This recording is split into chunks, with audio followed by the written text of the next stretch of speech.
Alamani sonche kuna dashi to ko tawakkali tu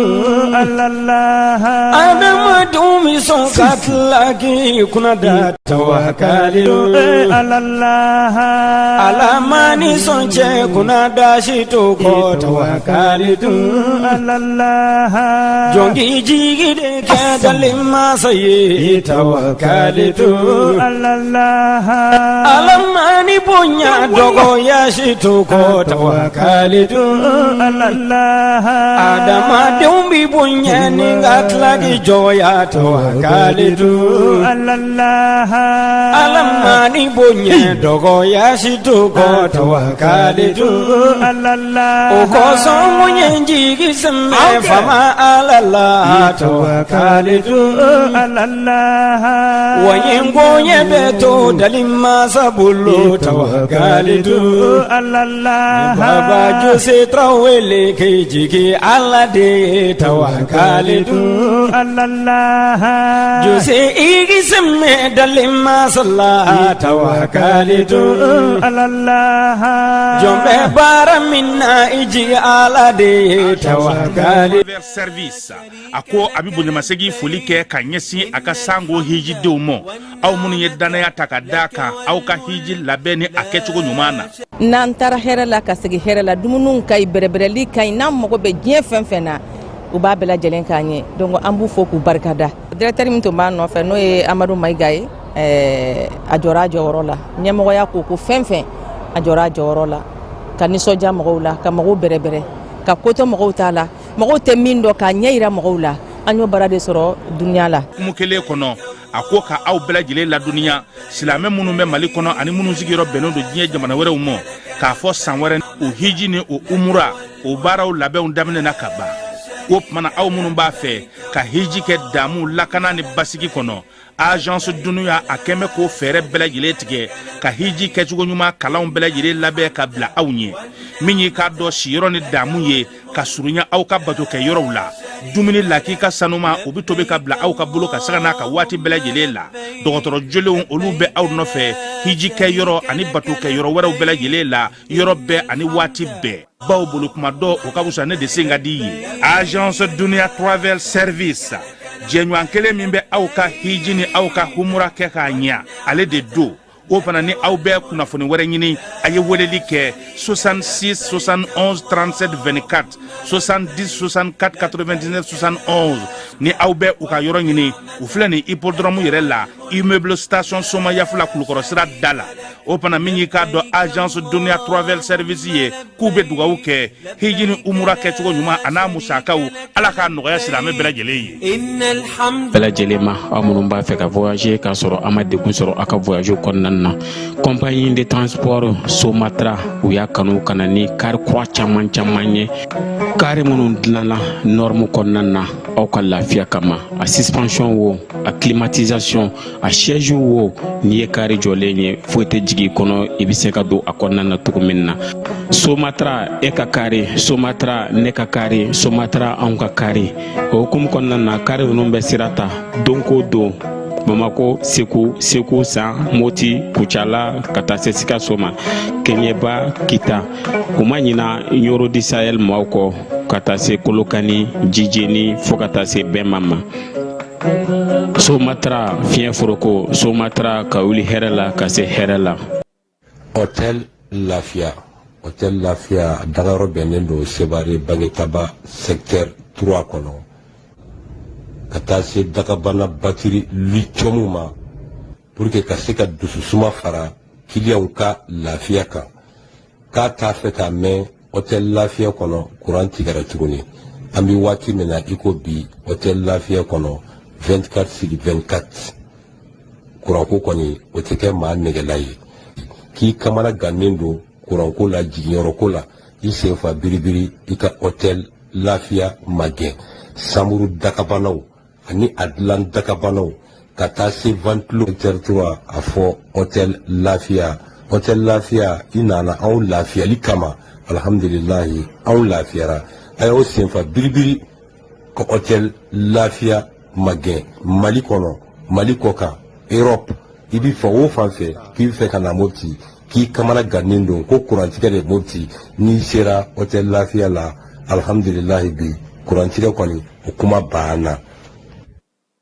k'i bɛ fɛ ka na Mopti k'i ka jama de ka ca a ka di ye aw bɛɛ ka sɔrɔ ɲɔgɔn kan yɔrɔ kelen pewu hôtel Lafiya hali n'aw ye maa 1000 sɔrɔ aw bɛɛ bɛ se ka jigin hôtel Lafiya kɔnɔ aw bɛ da ɲɔgɔn fɛ ka wuli ɲɔgɔn fɛ an bɛ fɛ ka formation de kɛ n ka jama ka ca salle de formation bi hôtel Lafiya kɔnɔ min bɛ maa 200 a n'a kunkan fɛn a y'aw senfa joona aw ka 11. Elhaj Amadou Adital diinɛ kuntigi ba de don ɲɔrɔ kɔnɔna na Tijaniya o bolofara min bɛ ɲɔnɔ olu ka kalifa de don a minɛna an bɛ dugawu kɛ ka fara silamɛ diinɛ mɔgɔ bɛɛ lajɛlen ka dugawu kan an miirina b'a a la a bɛ yɔrɔ yɔrɔ nin waati na an bɛ dugawu kɛ a ka se k'a yɛrɛ sɔrɔ min ye Cɔrɔnɔ Amadu Adital ye maa minnu ni a bɛ u bolo an b'a yirula k'a fɔ silamɛ don laadiri don baarakɛla don faso kanuna don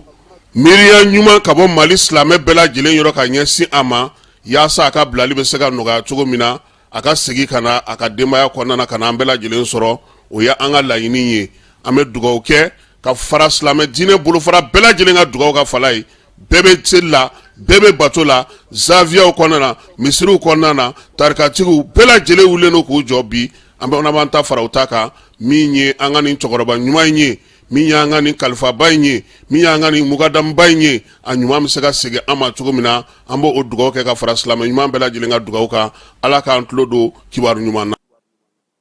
dugutigi ni wari dafara ye passe d'a kan ka sira di ne ma. Sunkalo e kunkolo a tɛ yen dugu wari ko o d'i ma fo dugu ani dugu dun wari t'a de. o kɔni kuma t'a la sa e ka sama mɔnɛ to yen i yɛrɛ ta. Sita Sidi ka numéro filɛ nin ye wari ci.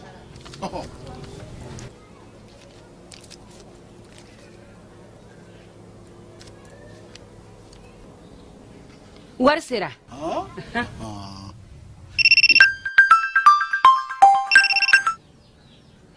Allo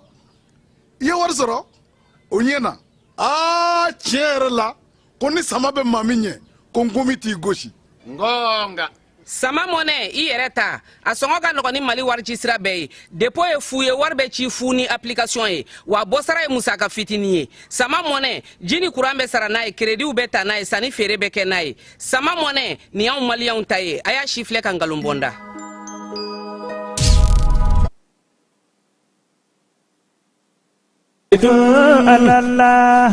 jombe kogo de la isme Allah atawakalitu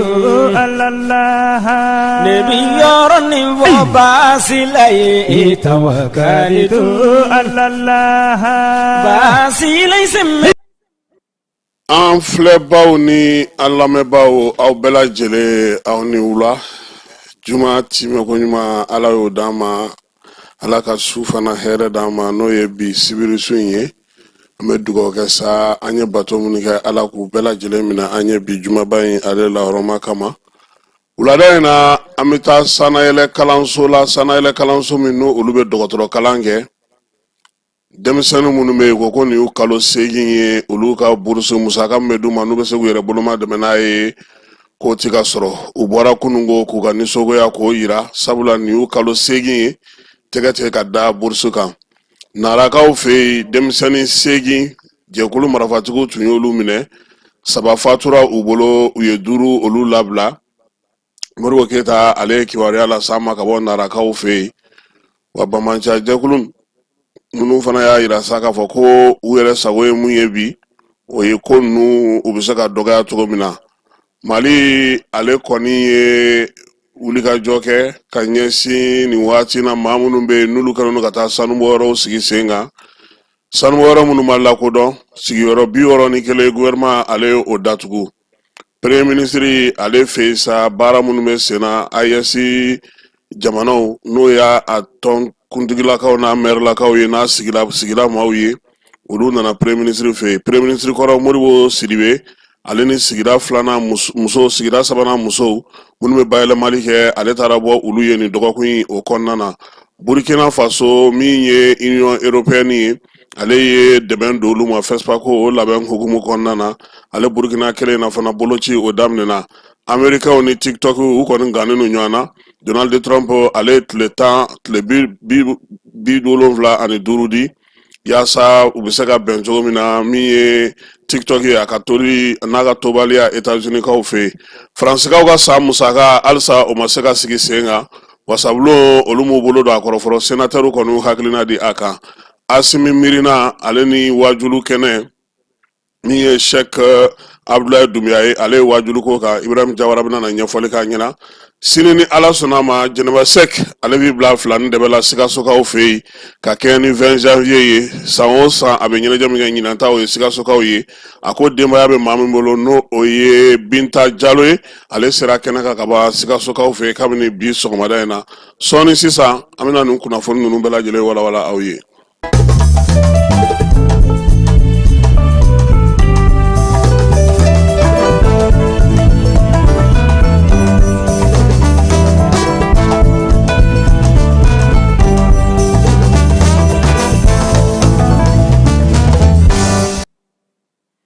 Sanayɛlɛ kalanso min bɛ yen ni dɔgɔtɔrɔya kalan bɛ kɛ ale ni pharmacie baara kalan bɛ kɛ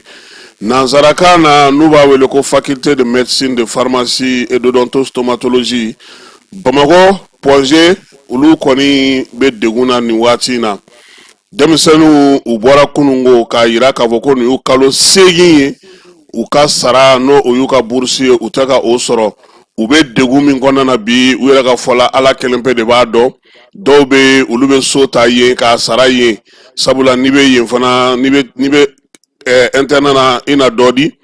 n'i tɛ internat na fana n'i bɛ Pongé dugu kɔnɔ i na dɔ di tajiko bɛ a la min ye baaradegew ladege kalanw ye n'o ye stagiw ye olu bɛ a la k'i yɛrɛ dumuni o b'a la k'i fɛrɛ bɔ taa ni ka seginw ko nin y'a kalo 6 de kɔni jalen ye kak olu bolo ma da dɔrɔmɛ kelen wo sɔgɔlen ka Mali gouvernement u sigilen no k'o filɛ kalo 3 laban in na u yɛrɛ a ye k'a fɔ sa ko min ye ko ye a tɔ bɛ ka gɛlɛya ka taa fɛ sabula bamananw ka kuma ni duntulu banna gɛrɛ bɛ kɛ muntulu de la denmisɛnninw yɛrɛ y'a ye sa k'a fɔ kalo 3 min bɛ di olu ma o tɛ ka ye foyi tɛ ka sɔrɔ u yɛrɛ ye u yɛrɛ bɔra kunu sa u ka kalanso dala sa ka min ye nisɔngoya kɔni ye k'o yira ka kɛ ni waleya ninnu ye kuma in a ma dan anw dɔrɔn ka lakalili ma han u yɛrɛ ye dɔ fɔ an k'o fana lamɛn. U hakili to an na ɲina dɔrɔn tɛ a ka kɛ san tɔw ye quoi fɔlɔ an b'an ka bourse sɔrɔ en temps réel mais maintenant comme droit t'an bolo k'an ka fɛn revendiquer cette année a compliquera donc o hokumu kɔnɔna la an ye gɛlɛya caman sɔrɔ donc deli yɛrɛ de no autorité ma u k'u hakili to an étudiants na Pongé yan nɔ. Ayiwa IMT lafasa jɛkulu fana tɛ ekɔlidenw bolo tuguni a ko u yɛrɛ na wuli k'u jɔ u yɛrɛ ye sa ka se ka ɲɛɲinini kɛ Pongé filɛ nin ye fala a ma nɔgɔn dɛ école de médecine ale ni kalanyɔrɔ tɔw tɛ kelen ye dɛ san 7 san 8 kalan n'o o dɔgɔtɔrɔw n'olu ma kalan ka ɲɛ a bɛ kɛ gɛlɛya ye an b'a ɲini ɲɛmaaw fɛ fɛɛrɛ fɛn fɛn bɛ se ka tigɛ u ka ninnu bila u ka hakɛw kɔnɔna na joona sini ni sinikɛnɛ dɔgɔtɔrɔw olu de ka kalanyɔrɔ ye nin ye n'i y'a mɛn ko dɔgɔtɔrɔ ɲuman ma sɔrɔ a ka kalan ka ɲɛ fana yaasa a ka se ka baara kɛ ka ɲɛ n b'a dɔn ɲɛmaaw u na fɛɛrɛ tigɛ nin ko in na joona sabula ninnu ye jamana siniɲɛsigi a kalanso belebele ye min jɔyɔrɔ ka bon bi an ka adamadenya yɛrɛ la sabula foyi tɛ se ka kɛ bi ni kɛnɛya ale tɛ min na ni syndicat t'olu bolo fala ye min ye u ka école karamɔgɔw ye sanayɛlɛ kalanso olu fana mɛtiri ko k'u bɛna na baara bila kɛ sabula olu y'a jira k'a fɔ k'olu tun ye hakɛ dɔ sɔrɔ kabini san 2017 n'o décret tara jamanakuntigi fɛ k'a jira sa k'a fɔ ko ɲinini o musaka n'a bɛ fɔ ma ko prime de recherche k'o kan ka di olu sanayɛlɛ kalanso maaw ma o la sa u ka jɛrɛ jɛkulu bɛɛ lajɛlen n'u ka lafasa jɛkulu farala ɲɔgɔn kan ka kɛ jɛkuluba kelen ye u b'a fɔ ma ko coordination ale ni gouvernement ye sigi ka fɔ kɛ ko u ma bɛn sɔrɔbaliya sa u y'a jira sa k'a fɔ ko ntɛnɛn nata olu n'u ka baara bila o daminɛ nka yirala k'a fɔ ko garisɛgɛ bɛ ka don wulikajɔ dɔ la min ye ekɔliden somɔgɔw ka tɔnba olu b'a fɛ sa fɛɛrɛ ka sɔrɔ far an ka wuli o ɲɛmaaba n'o ye Modibo Sidibe premier ministre kɔrɔ ale n'a ka tɔn maa caman farala ɲɔgɔn kan nin dɔgɔkun in kɔnɔna na muso minnu bɛ bayɛlɛmali kɛ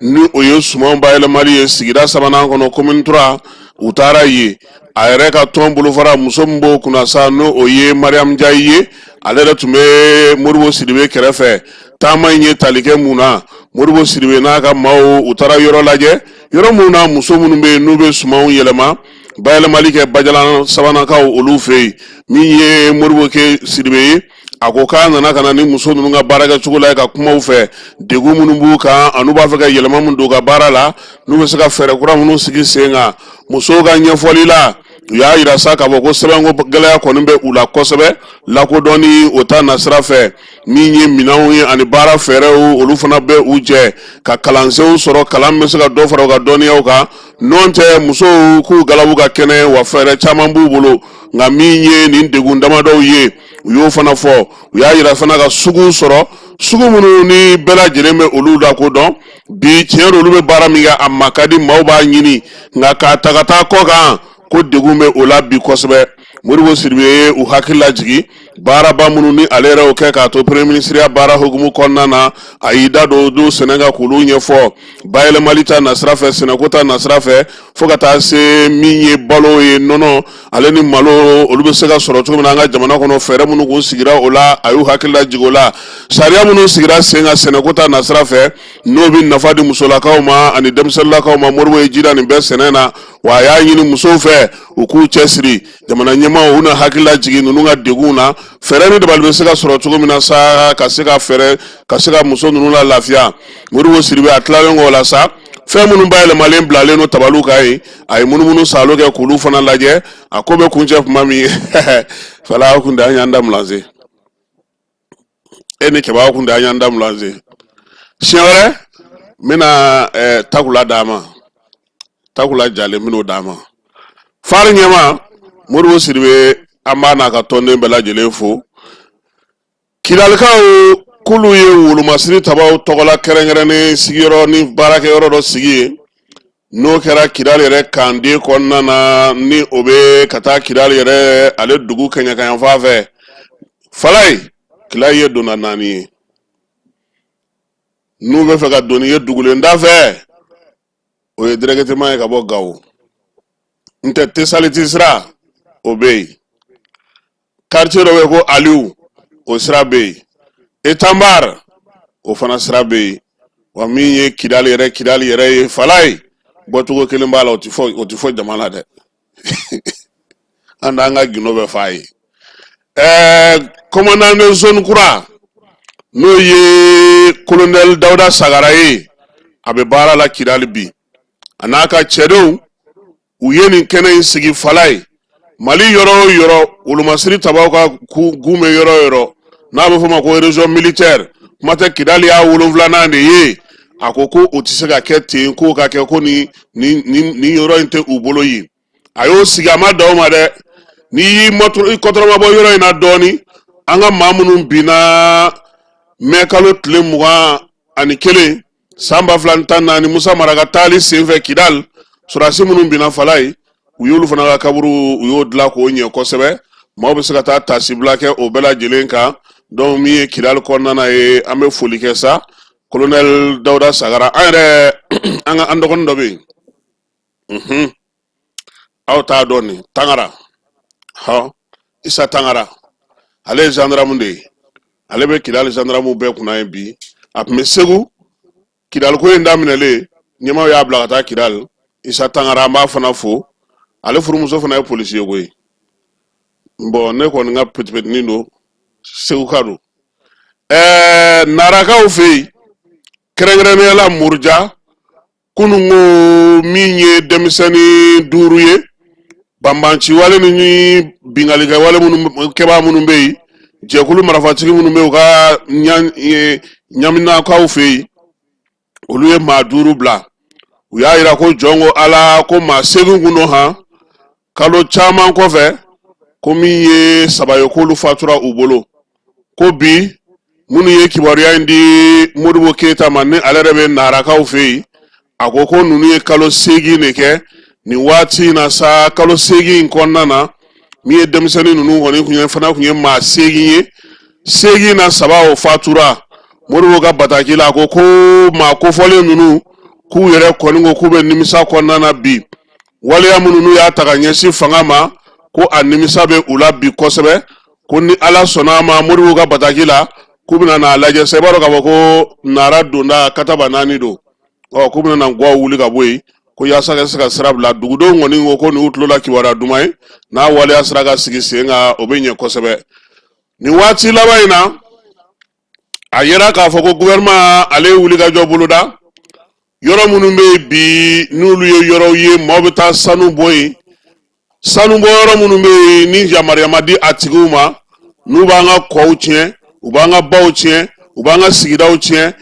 o baara hukumu kɔnɔna na gouvernement ye yɔrɔ 61 datugu mobili 286 k'o minɛ dɔw bɛ olu ni i n'a fɔ nin n'a ɲɔgɔnna min filɛ nin misɛnnikaw fɛ yen u y'olu fana minɛ falaye anw ka jamana de kɛra i ko min ka di min ye i b'a kɛ mɔgɔw de bɛ wuli ka mobiliw ta ka kamiyɔn ta ka taa sigidaw la sariya ma d'u ma u ma yamaruya u ma foyi mɔgɔw ka fɛn o fɛn bɛ yen u t'a si to nin waati in na sa gouvernement yɛrɛ de ko o fɛn o fɛn bɛ jamana kɔnɔ a bɛna a bɛɛ datugu 61 o datugura nin ye misɛnnikaw ka ja de ye tan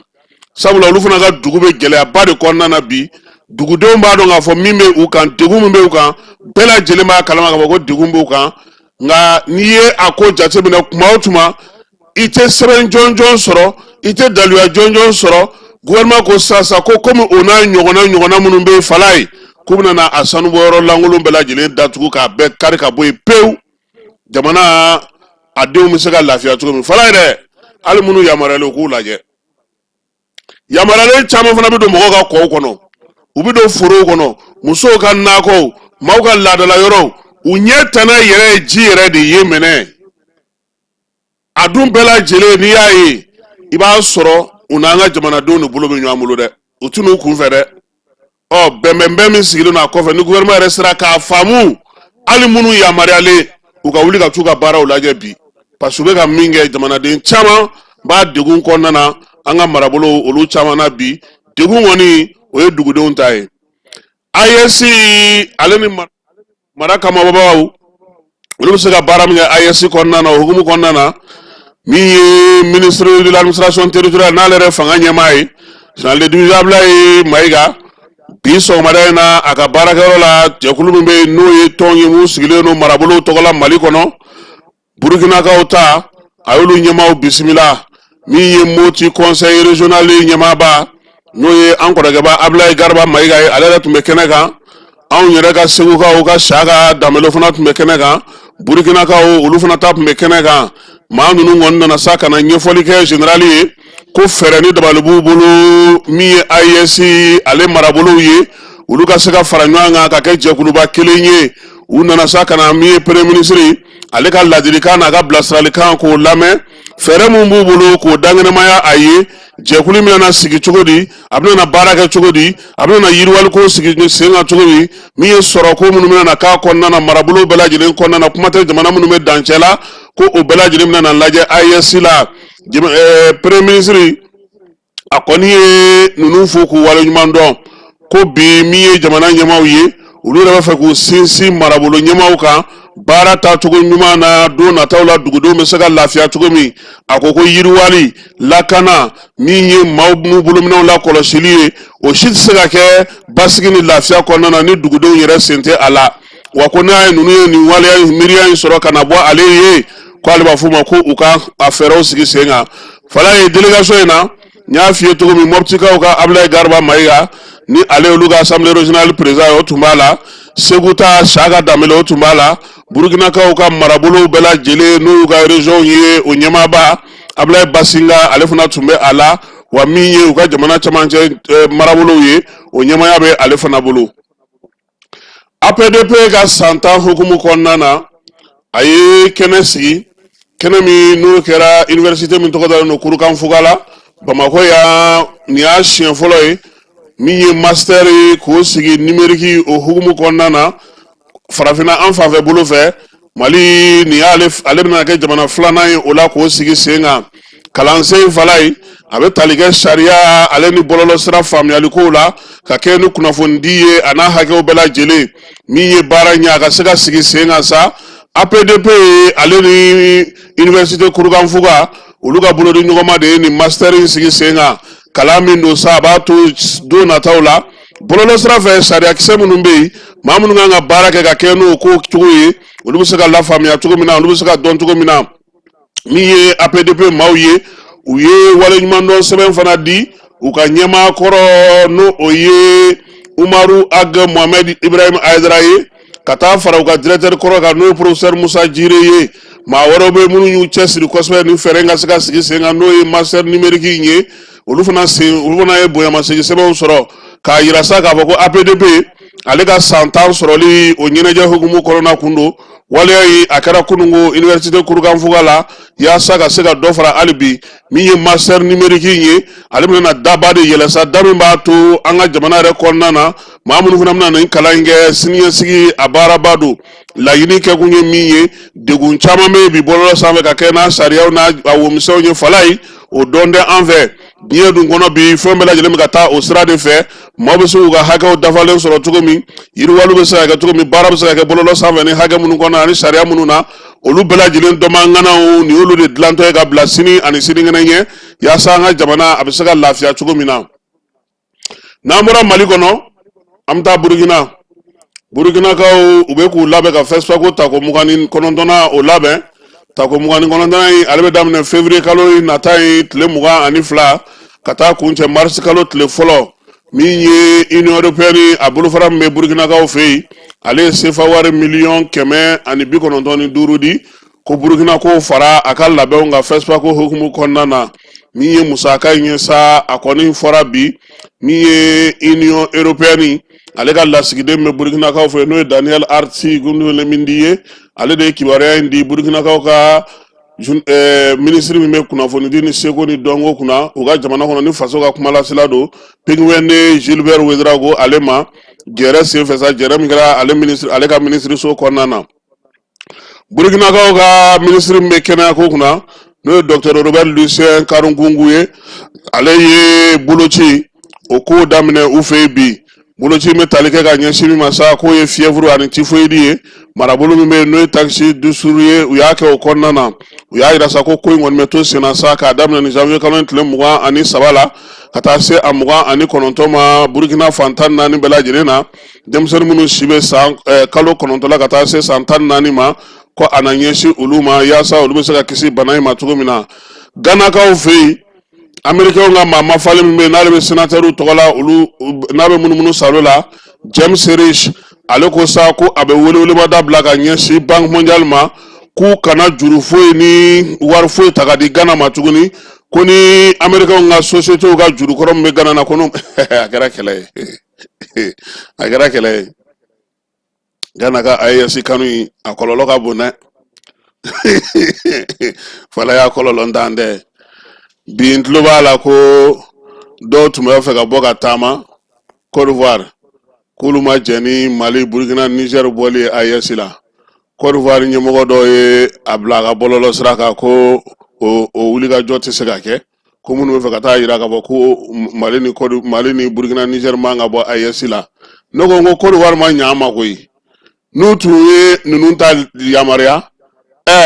minnu fana b'a la k'an ka to a la u b'o fana yamaruya jama fila tɛna sanga wa Ivoiriyɛnw kewara olu tɛ fɛ u ka yɔrɔ ka taa kɛ damayira kɛnɛ parce que olu b'a dɔn min don bɛɛ bɛ k'a ɲini sisan ko in ka kɛ basigi ni lafiya fala ye fɛn caman bɛ mɔgɔ b'a ta ni dusu ye dusuko tɛ hakili dɔrɔn waati ye ko caman de ɲɛnabɔ Américains u bɛ munumunu salo la farafinna donc sénateur in ko FMI mɔgɔw ma k'u kana to Ghana ka juru wɛrɛ ta dɛ k'olu ka société ka juru min bɛ Ghana la ani entreprise k'u k'olu sara fɔlɔ ko n'u m'o sara ko FMI kana juru don la Gabonkaw fɛ yen olu ka furancɛla fanga ɲɛma n'o ye général Brice ye ale ko kalata n'o ye jamanakuntigi kalata ye avril kalo tile 12 nata yin don maaw sigilen no ka min kɔnɔ sa falai birisi bɛna na kɛ cɛbɔ ye wa a tɛ kɛ cɛbɔ ye de ale mi sal nasiri ko ni ale bɔngolakaw k'olu gɛn ka bɔ fanga la san 2023 ko yalama ko a bɛna na to fanga la wa a bɛna na i kanbɔ wa ko don ni waati nataw b'o yira an na Guinée équatoriale kaw fɛ yen kibaruyaw y'a yira sa k'a fɔ ko min ye Guinée équatoriale jamanakuntigi ye ale ni a sɔrɔ kɛbaaw ko olu ye kimɛli kɛ kimɛli min senfɛ sa u y'a yira sa k'a fɔ k'u ka pétrole sɔrɔ a ka don bɛrɛla a ka nafa ɲɛ jamanadenw ye a sɔrɔ n'a nafaw ka se ka kɛ ka bayɛlɛmaliw kɛ u ka jamana yɛrɛ kɔnɔ u yɛrɛ bɛ se ka dɔ sɔrɔ kow la cogo min na ka se ka u yɛrɛ bɔ ko kolonda na min ye cakɛjakulu minnu bɛna na sigi u fɛ yen ko fo olu k'a dɔn k'a fɔ sɔrɔ min n'u b'a sɔrɔ baaraba minnu bɛ yen n'u bɛna n'a kɛ u k'a kɛ Guinée équatoriale kaw ye yaasa pétrole a kana kɛ dɔrɔn u bɛna n'a cɛ ka taa n'a ye olu bololankolon bɛɛ bɛ AES kɛ yan u bololankolon kana bɔ a la Faransiikaw fɛ yen Emmanuel Macron a ko ko min ye Union européenne jamanaw ye k'u ka wuli k'u jɔ fala ye k'u ka cɛsiri ni timinandiya boloda a ye min fɔ i b'o dɔn k'u fana k'u ka souveraineté bila ɲɛfɛ ko sabula ngo France bɛna na VDB o dilan u ye wele da e m'o mɛn de France fana bɛna VDB o dilan dɛ a bɛ bɛn o ni ko ala deli den mɔ ka ko n'a sara o t'a bannen siɲɛ kelen yan Faransiikaw fɛ yen san musaka n'o o y'u ka budget 2025 ye fala ye halisa a ma don bɛrɛ la dɛ min ye tako fɔlɔ ye u taar'o kɛ sénateur fɛ yen sénateur 217 olu ye a yira k'a fɔ ko olu bɛ a ko in na min ye 105 ye olu kɔni ma sɔn fiyewu nka min ye sɛbɛn ye a bɛna na bɔ o yɔrɔ la kabini décembre kalo tɛmɛnen fala ye premier ministre min gɛrɛ na n'o ye Barnier ye ale ma se ka sɛbɛn in latɛmɛ k'a dira wasadenw na yanni janvier kalo tile 30 cɛ wa bi u ka wulikajɔ ye min ye n'u tora tan Faransi sɔrɔ kɔni u bɛ ka wari mun dun sariya m'u yamaruya mɔgɔ si m'u bila a la u bɛ sariya sɔsɔ la u ka jamana kɔnɔ sabula min ye jamanakuntigi ye ale dɛsɛ dɔrɔn ka kow fara ɲɔgɔn kan sénateurs ni députés ko yalama ko olu bɛna n'aw kuntilenna kɛ kelen don nataw la wa don nataw na o waati o n'o ko jaabi di an ma halisa Faransi maa minnu bɛ yen k'olu ye Charlie Hebdo waleya in kɛ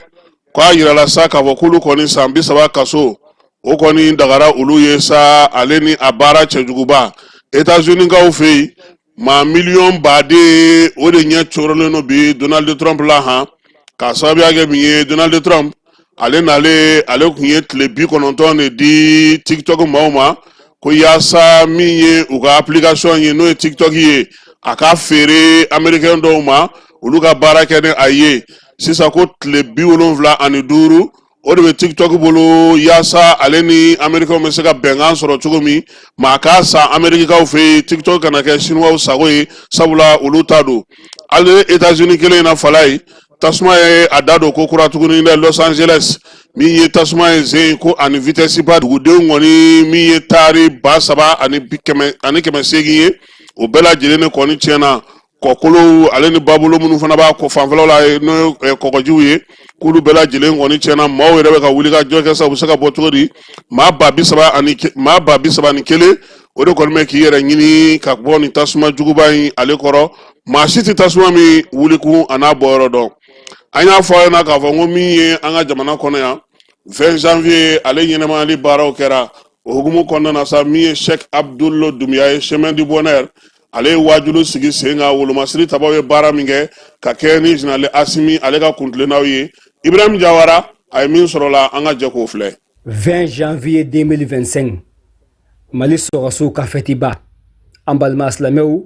Cheikh Abdoulaye Doumbia n'a ka di ye a fɔ général Abdoulaye Doumbia 5 étoiles alhamdulillah ale ye tɔnba ɲɛmɔgɔ ye tɔn min ni silamɛ tɔn don n'an k'a ma k'a fɔ ko chemin du bonheur an balima silamɛw a ye conférence ba labɛn 20 janvier yɛrɛ su an balima silamɛw ka na kuma sɔrɔsiya k'i nin di jamana ko la silamɛya ye mun fɔ a la an balima silamɛw nin ye koba ye dɛ an bɛ fama ka nin ye karamɔgɔ wajulikɛla a ka intéressé sɔrɔsiw ka ko la ka se nin hakɛ ma an balimaw vraiment a bɛ silamɛya kanu don mɔgɔ la Cheikh Abdoulaye Doumbia a ka nin hakilina ye an b'a fɔ ala ka waleɲuman dɔn alhamdulillah. An balima silamɛw nin wajuliba in a kɛra 20 janvier don Kalabankowa ACI balontan terrain na. O kɛnɛ in kan sa Chemini Bonheur o ye tɔn ye silamɛ tɔn don an y'a cɛ ni muso ye nin kɛnɛ in kan. An bɛ Association Malienne pour l'éducation islamique an y'a tɔndenw ye alhamdulillah. Kalabankowa cɛ ani muso ka bɔ ka na nin conférence ba in ka n'a lamɛn n'o ye 20 janvier hukumu kɔnɔna ye an balima silamɛw. Ko ɲɛmɔgɔ i jogo fɔlɔ ye min gɛlɛya ko min kɛlen don k'i lamunu i ka se o kalikili la k'o dɔn k'a dɔn gɛlɛya jumɛn yɛrɛ an yɛrɛ coronen don dingɛ jumɛn de kɔnɔ est-ce que Hasimu a ye kalikili kɛ k'a dɔn Mali bɛ dingɛ min kɔnɔ a y'a dɔn wa a ma dɔn a y'a dɔn dɛ bon ko ɲɛmɔgɔ ɲuman jugu fɔlɔ de fo e yɛrɛ k'a dɔn an bɛ gɛlɛya ko jumɛn kɔnɔ danger jumɛn de bɛ yen o ɲini k'o dɔn fɔlɔ a dɔnna ko Mali coronnanba dɔ ye Faransi ye o dɔnna wa o ma dɔn Asimi y'o calculer k'o dɔn est-ce que a nana don min na a girinna k'a fɔ ten ko Faransi ka taa wa non a ye waati kɛrɛnkɛrɛnnen dɔ de suganti k'a dɔn ko nin waati n b'a fɔ ko a ka bɔ a y'a fɔ waati min na a fɔcogo ɲana a fɔ kuma ɲana parce que hakili min dira a ma décision ta waati bɛɛ tɛ s'o la dɔ bɛ kɔrɔtɔ ka décision ta ka sɔrɔ a ta kuma ma se a bɛ tiɲɛ o bolo dɔ bɛ retardé décision tali la a tɛ ɲɛ o bolo f'i k'a ta a ta kuma la bon ɲɛmɔgɔ ɲuman jogo dɔ ye ale bɛ décision ta kuma dɔn. Alahu akibaru a dun b'o dɔn dɛ. Ne ko a b'an ka cɛ in na wa a t'a la. A b'a la n k'a b'a la. An balimaw nin kɛnɛ in ka sa Cheikh Abdoulaye Doumbouya wala général de 5 étoiles Abdoulaye Doumbouya a kumana Mali sɔrɔsiw kan a kumana transition kan an balimaw a y'a yira na kɛnɛ kan A+B k'a fɔ général d'armée Assimi Goïta a bɛ baara min na jamana in kɔnɔ a kan ka dɛmɛ a la 100%. Kabini an cini u y'an nasiran Faransi ye an yɛrɛ kɔni kun bolo ni Faransi ɲɛ jɔ sankolo la ni san finnen don san fin bɛ taga k'u ka surasiw kɛ fɛn bɛɛ y'an bolo nka ne mako tɛ nin na ko n faso k'i jɔyɔrɔ bɛ danger la a ko n mako tɛ n faso la n mako tɛ n jɔyɔrɔ la ko n faso k'i ka kɛnɛya bɛ danger la a ko n mako tɛ n ka kɛnɛya la ko n faso cɛfarin de bɛ se k'o kɛ. An balima silamɛw Cheikh Abdoulaye Doumbouya a ye conférence ba k'an ye heure 2 kɔnɔ ka kuma sɔrɔsiya finitigiya maa ka marifa ta ka t'i ka jamana défend silamɛya ye mun fɔ a la. O tɛmɛnen kɔfɛ ni maa fatuwa ka kɛ shahidu su ye jamana ko la silamɛya ye mun fɔ o la an balima silamɛw a ye conférence bagaw kan. O tɛmɛnen kɔfɛ ka maliyɛn cɛ ani muso denmisɛn ani maakɔrɔba a ye bɛɛ wele an ka wuli k'an jɔ ni sɔrɔsi ninnu bɛ baara min na jamana in kɔnɔ an k'u dɛmɛ an seko bɛɛ la. I yɛrɛ ɲɛmɔgɔ volonté ka k'i la i hakilina i k'a labaara a ka ɲɛtaga sira minɛ k'o di ka maramɔgɔw ma kulu min kalifalen don i la volonté ka kɛ e la n bɛ fɛ nin kulu a ka bɔ gɛlɛya kɔnɔ n bɛ fɛ a ka hɛrɛ sɔrɔ bon o min bɛ o kɔnɔ fɛɛrɛ ka sɔrɔ e bolo i bɛ fɛɛrɛ mun labaara k'o di ka kulu in ma n'o labaarala ni jamana bɛ taa ɲɛ Asimu sigi ni sisan cɛ yala volonté b'a la Mali ka taa ɲɛ wa volonté t'a la a bɛ ka fɛɛrɛ tigɛ wa a tɛ ka fɛɛrɛ tigɛ a bɛ ka tigɛ dɛ armée min n'a ye o ɲɛmɔgɔ fɔlɔ ye Mali armée bɛ cogo di bi farafinna kɔnɔ puissance dɔ koyi fɛɛrɛw tigɛra a gɛlɛya bɛ surasiw bolo kan juguw binnen don jamana kan an ni minnu tigɛ bɛ ɲɔgɔn bolo olu ka laɲini ye kɛlɛkɛ minɛn tɛ feere an ma an ni wari b'an bolo n bɛ fɛɛrɛ jumɛn kɛ k'an tigɛ bɔ olu bolo k'an tigɛ di dɔw ma minnu bɛ se ka a feere an ma ni wari bɛ an bolo minnu yɛrɛ bɛ se k'a juru don an na minnu bɛ se ka an ladiya n'a ye o volonté a y'o ta ka tila k'o hakilina labaara ani sababa bɛnna ani sababa ma bɛn a y'an jamana ma ka tila ka taa di jamana juguw ma k'u k'an ka surasiw faga ka jamana kɔnɔdenw faga terroriste groupe bɛɛ lajɛlen financelen kun don Faransi fɛ ale tun bɛ marifa di a bɛ formation k'u kun a bɛ kɛlɛkɛminɛnw di a b'a d'u ma. Ayiwa Ibrahima Jawara an b'a fɔ a ka nin laseli na an bɛ taa Sikasokaw fɛ Sikaso ni Ala sɔnna a ma sini